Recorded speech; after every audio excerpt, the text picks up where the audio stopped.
우리가 알고 있는 다윗 왕은 어떤 사람이었습니까?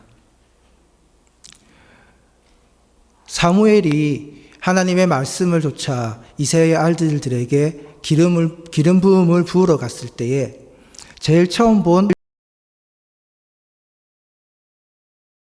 어떻게 고백하였냐고 하냐면 정말 여호와의 기름 부음을 받을 만한 자이구나라고 고백합니다. 그런데 이 고백을 들은 하나님께서 사무엘에게 이렇게 말씀하십니다. 너희는 사람의 외모를 보나 나 여호와는 외모를 보지 아니하고 마음의 중심을 본다라고 말씀하십니다. 그리고 기름 부음 받을 자를 선택하는 데에 다윗이 선택되게 되지요. 판자였던 것입니다.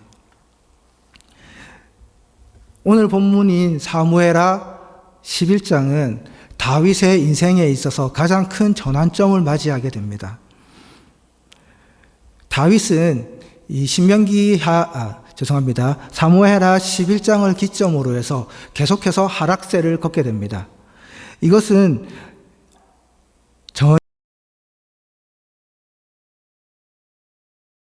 역사관이라는 것은 하나님의 말씀에 순종하면 복을 받고 하나님 말씀에 불순종하면 벌을 받는다라는 것이죠. 이것이 신명기적 역사관인데 이 신명기적 역사관을 가지고 쓰여진 책들이 꽤 많이 있습니다. 신명기가 그렇고요. 출애굽기가 그렇습니다. 그리고 열왕기 상하가 그렇고 오늘 본문을 기록하고 있는 사무엘 상하 역시 신명기적 역사관으로 쓰여진 책입니다. 그렇다면 오늘 본문을 통해서 다윗의 몰락의 시발점이 어디였는지 살펴보도록 하겠습니다. 우리 1절을 다 같이 함께 읽어보도록 하겠습니다. 시작. 그 해가 돌아와 왕들이 출전할 때가 되매 다윗이 요압과 그에게 있는 부하의 부하들과 온 이스라엘 군대를 보내니 그들이 암몬 자손을 멸하고 랍비를 에워쌌고 다윗은 예루살렘에 그대로 있더라. 아멘. 본문 1절의 그 해는 바로 전쟁이 다시 시작되는 것을 말합니다. 이 전쟁은 사무엘하 10장에서 나오는데요.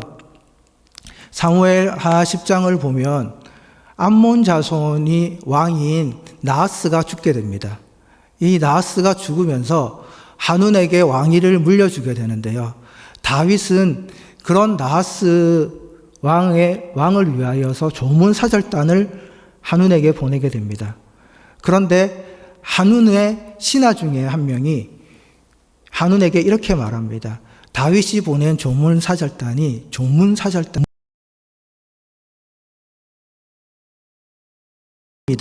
다시 말해 간첩입니다라고 이야기를 합니다. 그 이야기를 들은 한우는 사절단을 불러서 수염을 태우고 옷을 잘라서 엉덩이가 보이게 하는 모욕 이에 격분하여 요압과 함께 전쟁을 일으킵니다. 그리고 한운이 있는 암몬을 치러 가지요. 이 당시만 하더라도 암몬 자손보다는 유다가 더 강대한 나라였습니다. 그렇기에 이 암몬 자손의 왕인 다윗에게 대항하려고 사람을 치고 정복하게 됩니다. 그 이후에 암몬 자손의 땅의 수도인 랍바까지 에워싸게 되죠. 그런데 이 시점에 하필이면 겨울이 오게 됩니다. 이 고대 근동의 사회에서는 이 국제법에 따르면은 겨울에는 전쟁을 할 수가 없었습니다. 이제 너무 추웠기 때문에 전쟁을 할 수 있는 병사들이 없었던 것이죠. 병사들이 추위에 죽어나갔기 때문에 그 시절에는 겨울이 다가오면 아무리 격한 전쟁 중이라 할지라도 잠정적으로 휴전을 맺었습니다.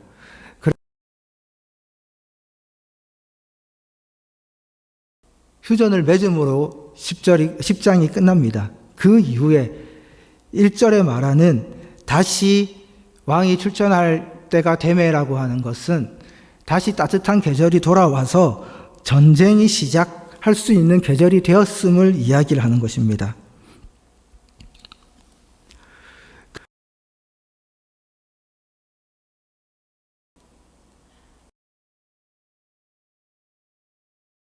수도인 랍바를 에워싸고 있었습니다. 그런데 정작 다윗은 예루살렘에 그대로 있었던 것입니다. 왕이 있어야 할 곳은, 그 당시에 왕이 있어야 할 곳은 전쟁터였습니다. 그러나 본문의 1절에서 다윗은 전쟁터에 있지 않고 이스라엘 궁전에 머물렀다라고 이야기를 하고 있습니다. 중요한 것은 성경은 불필요한 부분을 기록하지 않는다는 것입니다. 그렇게 다윗이 궁전에 그대로 있었다는 것은 어떤 중요한 사건의 계기가 된 것을 보여주는 것입니다. 오늘 본문에서 다윗이 궁전에 그대로 있었다는 것은 나태해졌다는 것을 의미합니다. 다윗이 나태해졌기 때문에 틈이 생겼습니다. 그렇기에 목욕하는 밧세바를 보게 된 것이지요. 그리고 밧세바가 아름답게 느껴졌을 것입니다. 과연 본문에서의 이야기처럼 밧세바가 정말 심히 아름다웠을까요? 이것은 다윗에게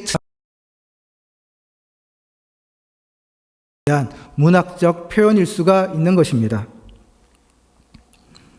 우리는 밧세바가 우리아의 아내임을 알고 있습니다. 그렇다면 다윗은 밧세바가 우리아의 아내였기 듭니다. 왜냐하면 우리아는 다윗이 왕위를 차지하기 전부터 신복이었습니다. 다윗과 함께하였던 사람입니다. 그런 신복의 아내를 다윗은 과연 몰랐을까요? 였던 것을 알았을 것입니다. 그럼에도 불구하고 다윗은 우리아를 4절을 보면은 다윗이 전령을 보내어 그 여자를 자기에게로 데려오게 하고 그 여자가 그 부정함을 깨끗하게 하였으므로 더불어 동침함에 그 여자가 자기 집으로 돌아가니라 라고 기록되어 있습니다.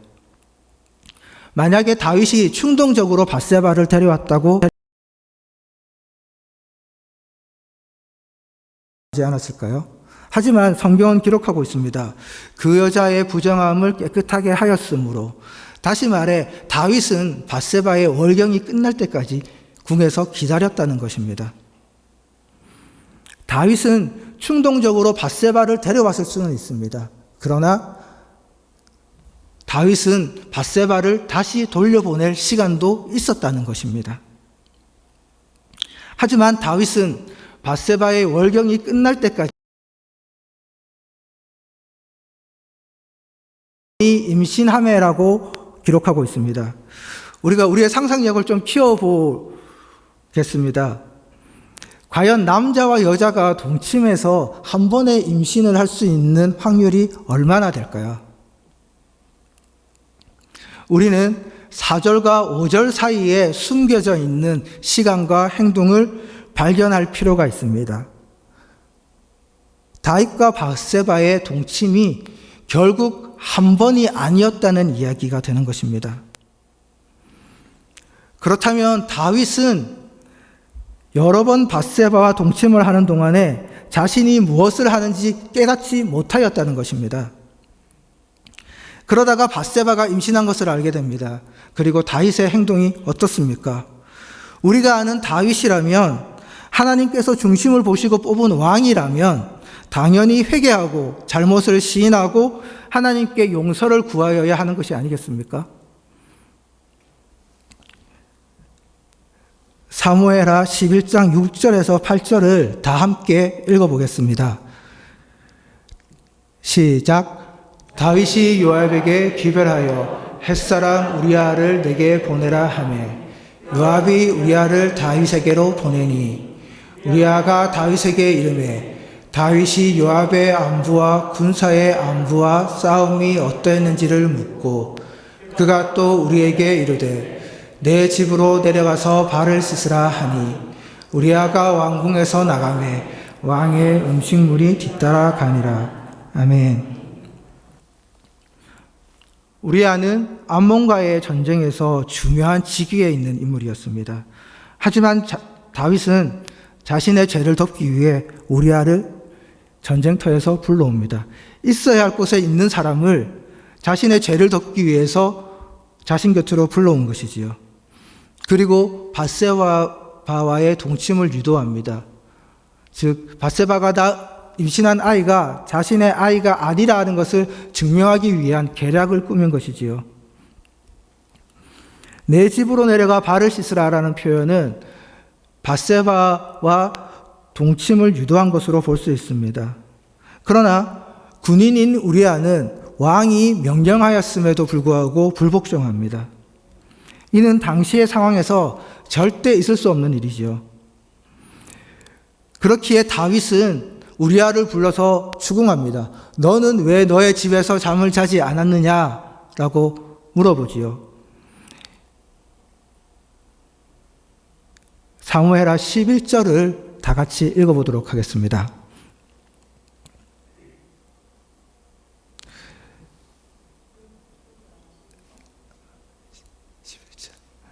제가 읽겠습니다.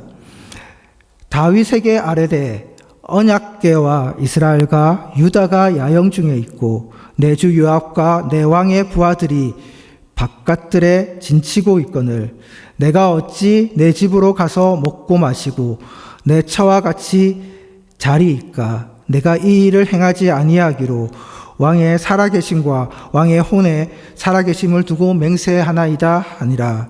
아멘. 11절은 다윗에 대한 우리아의 답변입니다. 여호와의 언약궤가 야영 중에 있다는 것입니다. 이스라엘과 유다의 하나님께서 전쟁터에 있다는 것입니다. 여호와 하나님께서 전쟁터에 계신데 내가 어찌 편안하게 내 집에서 잘 수 있겠느냐라고 하는 다윗의 질문에 대한 답변인 것입니다. 이것은 우리아를 통해서 하나님께서 다윗에게 말씀하신 것입니다. 나는 백성을 위해 전쟁터에 있는데 너는 지금 어디에 있느냐라고 말하고 있는 것입니다. 하지만 다윗은 우리아의 이런 답에도 불구하고 하나님의 뜻을 알지 못하였던 것입니다. 바로 다윗이 있어야 할 자리에 있지 않았기 때문인 것입니다.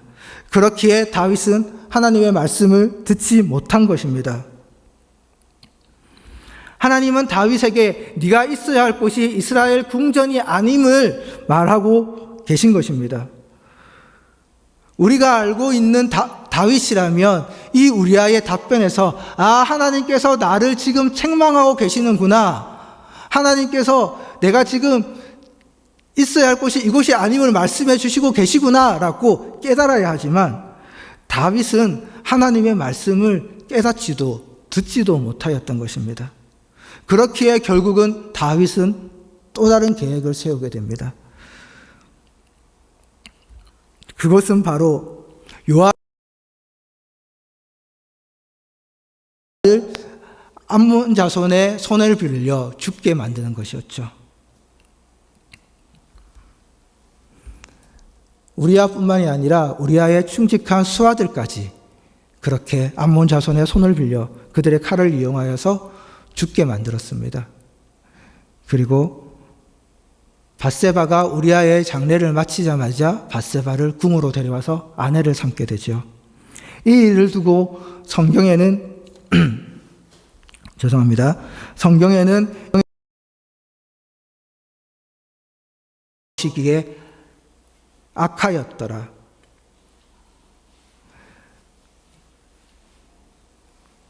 이렇게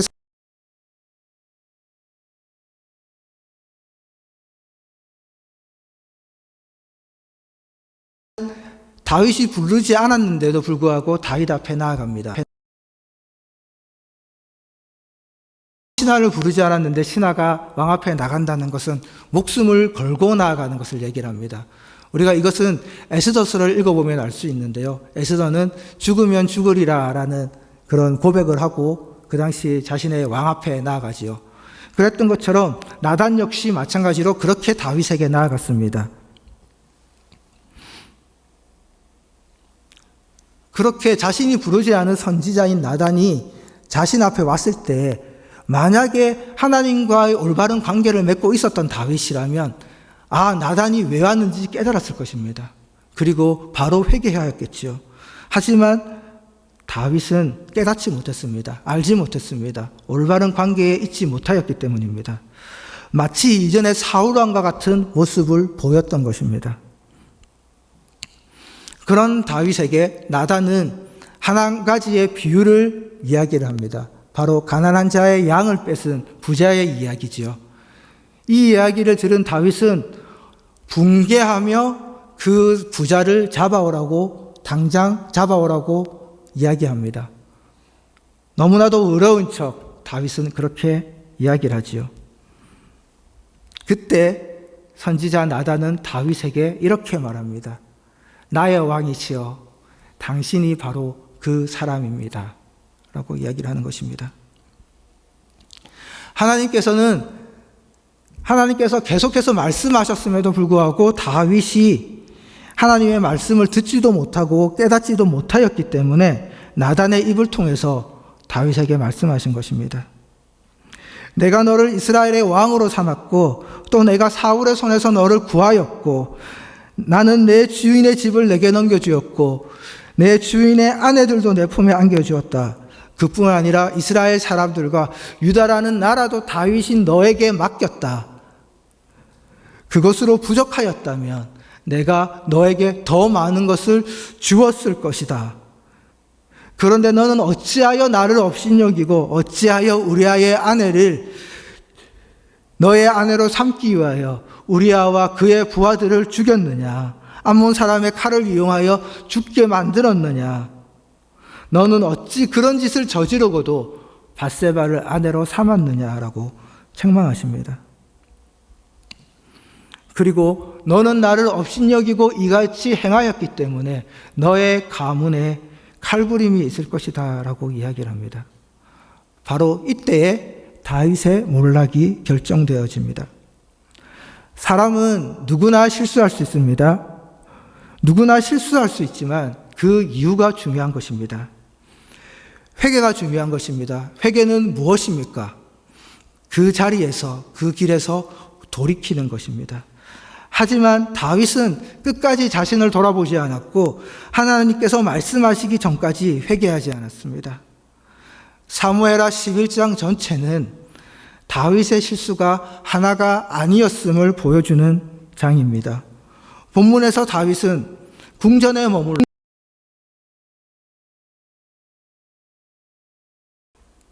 깨닫지 못하였으며 우리아를 죽이기 위해 편지를 작성하였고 결국 우리아를 죽인 것입니다. 하나님께서는 다윗에게 계속 기회를 주셨습니다.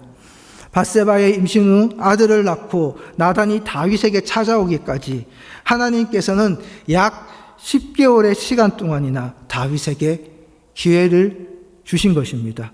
회개의 기회를 주신 것입니다.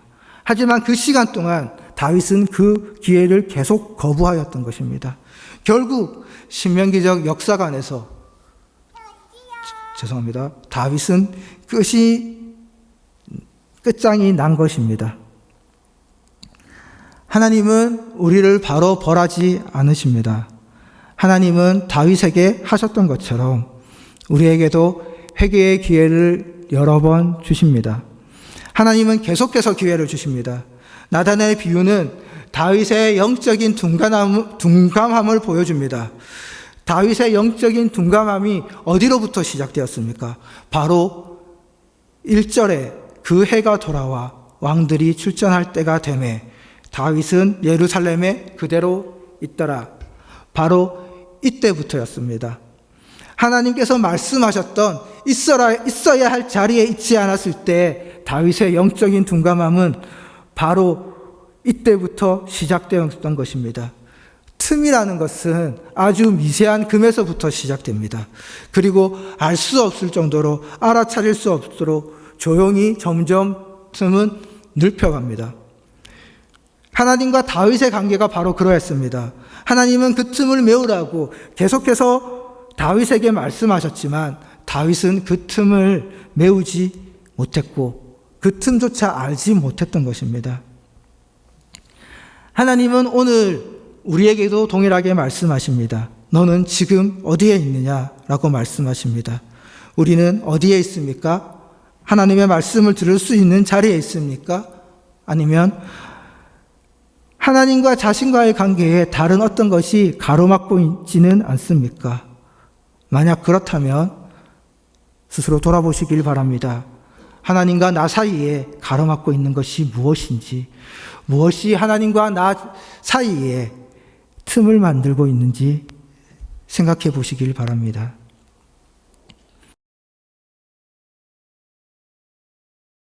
하나님께서 하라고 한 것을 하는 것이다 라고 말하는 어떠한 선교사의 고백을